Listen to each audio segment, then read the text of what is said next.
दोस्तों नमस्कार। India news views में आपका स्वागत है। मैं हूं हर्ष रंजन। आज बात करेंगे इंश्योरेंस की।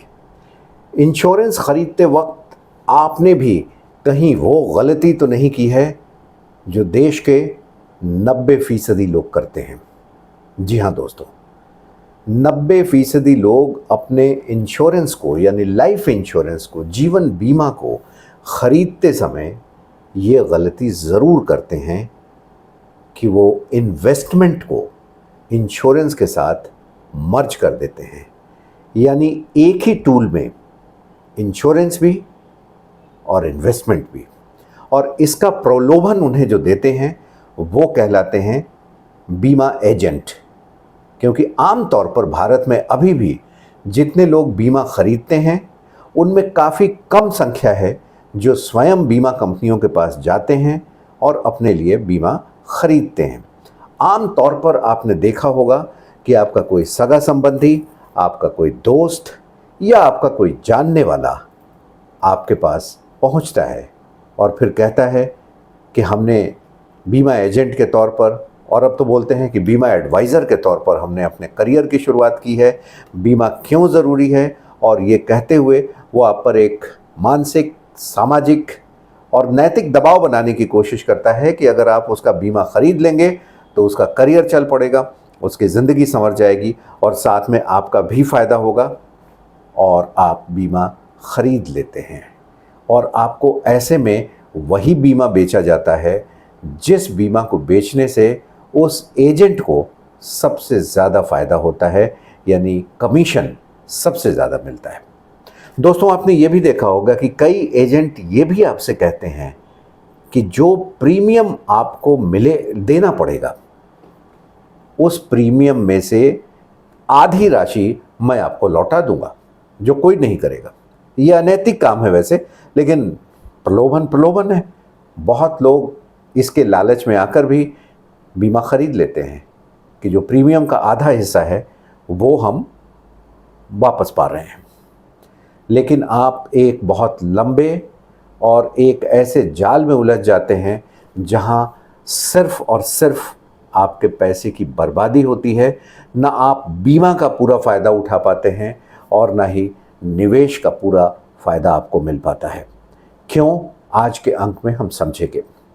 इसको समझने के लिए शुरुआत हम यहाँ से करते हैं कि बीमा क्या है, और फिर बात करेंगे बीमा क्यों ज़रूरी है, और अंत में बीमा को निवेश के साथ, इन्वेस्टमेंट के साथ क्यों नहीं संलग्न करना चाहिए, क्यों नहीं मर्ज करना चाहिए।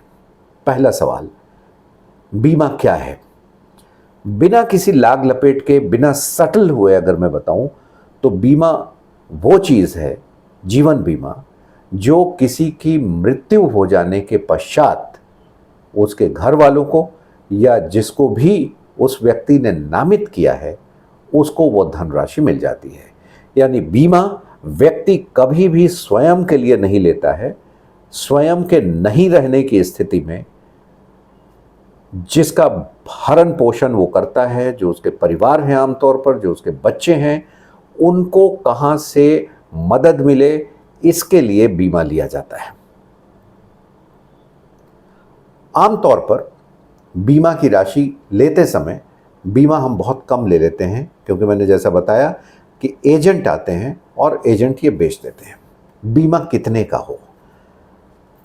एक व्यक्ति अगर 1 लाख रुपया कमा रहा है तो उसको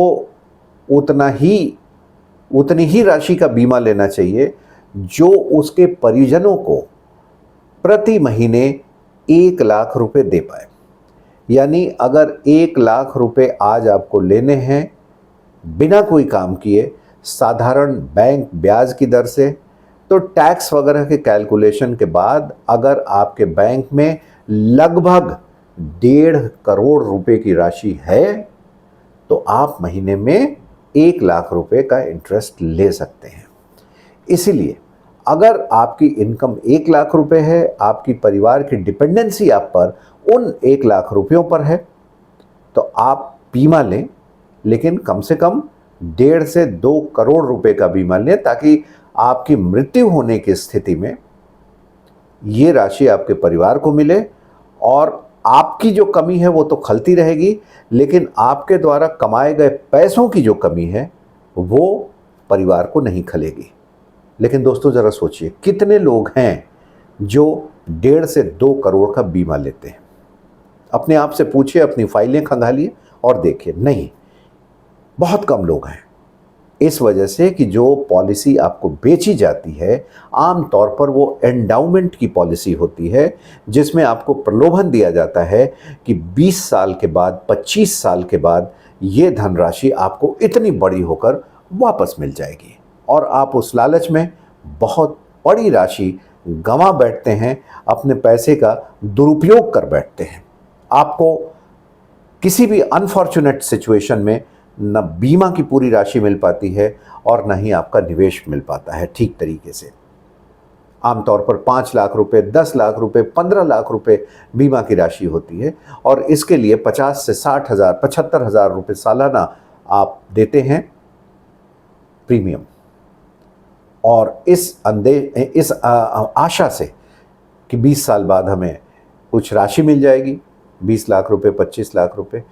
अब मैं बताता हूँ कि बीमा को अलग क्यों रखना चाहिए और निवेश को अलग क्यों रखना चाहिए। दरअसल जितने एंडाउमेंट प्लान्स होते हैं जिसमें बीमा की राशि के साथ आपको 15-20 साल के बाद, एक नियत अवधि के बाद राशि वापस आने की बात कही जाती है, उसके 2 भाग होते हैं। एक भाग होता है जिस भाग से आप बीमा खरीदते हैं, और दूसरा भाग होता है जो कि निवेश के लिए बीमा कंपनी आपके नाम पर लगाती है। जो बीमा आप खरीदते हैं वो धनराशि तो आपको वापस आती नहीं, जो निवेश के लिए आप लगाते हैं वो धनराशि साधारण ब्याज के साथ आपको लौटा दी जाती है, क्योंकि आपने सुना होगा कि जीवन बीमा कंपनियां भी बहुत बड़ी इन्वेस्टर हैं स्टॉक मार्केट में, म्यूचुअल फंड्स में, सरकारी बॉन्ड्स में। आपसे पैसे लेके वो वहाँ लगाती हैं, खुद का ज़्यादा कमाती हैं, आपको कम देती हैं। तो किसी भी व्यक्ति को शुद्ध बीमा लेना चाहिए, प्योर इंश्योरेंस जिसको कहते हैं वो लेना चाहिए, और इसे कहते हैं टर्म इंश्योरेंस। इसमें आपको कोई भी रकम वापस नहीं मिलेगी, लेकिन इसमें आपका फ़ायदा ही फ़ायदा है। मैं बताता हूँ क्यों। आमतौर पर अगर आप 25 से 30 साल की एज में टर्म इंश्योरेंस लेते हैं, जो कि एक प्योर इंश्योरेंस है, तो आपको 1 करोड़ रुपए तक का इंश्योरेंस बहुत ही न्यूनतम मूल्य पर मिल सकता है, बहुत कम राशि में मिल सकता है, 1-1.5 करोड़ रुपए का। 25 साल की एज में मेरा अंदाज़ा है, अभी तो अलग अलग कंपनियां अलग अलग तरीके से निगोशिएट करती हैं, किसी का कुछ ऊपर नीचे है, लेकिन एक अंदाज़ लगाऊं तो 1.5 करोड़ का बीमा किसी 25 साल के युवक के लिए आराम से 10,000 रुपये में मिल जाएगा। और ये 10,000 रुपये की राशि अगर आपने इस टर्म इंश्योरेंस को जारी रखा तो आपके 60वें साल में, 65वें साल में ये 10,000 की राशि 10,000 रुपये ही रहेगी, इससे बढ़ेगी नहीं, जो कि उसका प्रीमियम है। और आपका कवर जो होगा वो 1.5 करोड़ रुपए के आसपास का हो जाएगा। हो सकता है जो मैं प्रीमियम बता रहा हूँ उसमें थोड़ा आगे पीछे हो, लेकिन बहुत ज़्यादा की गुंजाइश नहीं है। अब आप जब 5 लाख रुपए का कोई एंडाउमेंट प्लान लेते हैं जिसमें आपको ये प्रलोभन दिया जाता है कि इतने सालों के बाद आपको पैसे लौटेंगे, तो आप अक्सर उसमें 25,000, 30,000 रुपये सालाना प्रीमियम देते हैं, और आपका जो कवर होता है वो मात्र 5, 7, 10 लाख तक का ही होता है, 1.5 करोड़ का नहीं होता है। अब इसमें 5 लाख रुपए का तो आपने बीमा खरीद लिया 5 लाख तक का, जो कि आपके लिए बहुत ही कम बीमा कवर है, ना के बराबर है, ऊंट के मुंह में जीरा है। बाकी राशि बीमा कंपनी ने कहीं लगाई और 25 साल बाद आपको दे दिया। अब ये 25,000 रुपये के प्रीमियम को आप 2 भागों में स्वयं ही बांट लें और अपने जीवन में फाइनेंशियल डिसिप्लिन लाएं। पहला भाग रखें कि ये 10,000 रुपये, 12,000 रुपये मुझे टर्म इंश्योरेंस में देने हैं हर साल।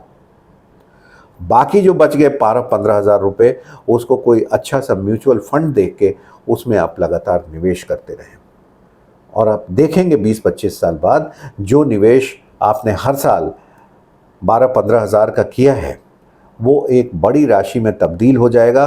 कम से कम जीवन बीमा की कंपनियां जो आपको रकम देती हैं उससे 3 से 4 गुनी आपको ज़्यादा मिलेगी अगर आप स्वयं निवेश करते हैं। लेकिन आमतौर पर लोग ऐसा कर नहीं पाते हैं क्योंकि उनको एजेंट संपर्क करते हैं। एजेंट आपके पड़ोसी होते हैं, एजेंट आपके संबंधी होते हैं, एजेंट आपके दोस्त होते हैं, आपके जानने वाले होते हैं, वो आप पर दबाव डालते हैं। इसलिए अगली बार अगर कोई एजेंट आपके पास आए जीवन बीमा कराने के लिए तो आप उससे कहें कि मुझे टर्म इंश्योरेंस दीजिए, मैं टर्म इंश्योरेंस लूँगा। और आप देखेंगे कि टर्म इंश्योरेंस बेचने में बहुत सारे एजेंट्स दिलचस्पी नहीं रखते क्योंकि उसमें प्रीमियम भी कम है आपके लिए, लेकिन साथ ही उनका जो कमीशन है वो भी कम है और उसमें उनके फ़ायदे की बात उतनी नहीं होती है। और जिसने भी अगर इंश्योरेंस पर आपको 50,000 रुपये सालाना का प्रीमियम देना है, यानी कि मोटा मोटी 4,000 रुपये आप महीना दे रहे हैं, तो आप बड़े आराम से 1,000 रुपये का महीने का टर्म इंश्योरेंस लें और बाकी 3,000 रुपये किसी अच्छे म्यूचुअल फंड में इन्वेस्ट करें। और म्यूचुअल फंड के लिए अगर आपका होराइज़न बहुत बड़ा है तब आप इक्विटी फंड में आराम से जा सकते हैं, कोई नुकसान नहीं होगा। और अगर थोड़ा रिस्क कम लेना चाहते हैं, थोड़ा ग्रोथ कम देखना चाहते हैं, तो किसी भी हाइब्रिड फंड में आप चले जाएं, फ़ायदा ही फ़ायदा है। लेकिन अगर आपने बीमा को और निवेश को एक साथ मर्ज करके कोई प्लान लिया तो ये आपके लिए हमेशा से घाटे का सौदा रहेगा। इस पर सोचिए, समझिए, टिप्पणी करिए। आपके कोई सवाल हो तो हमसे हमारे ही चैनल पर पूछिए, मैं उसका अलग से जवाब देने की कोशिश करूँगा। अगर आपको ये एपिसोड पसंद आया तो बस थोड़ी सी मेहरबानी करिए, हमारे चैनल को लाइक करिए, सब्सक्राइब करिए। धन्यवाद, नमस्कार।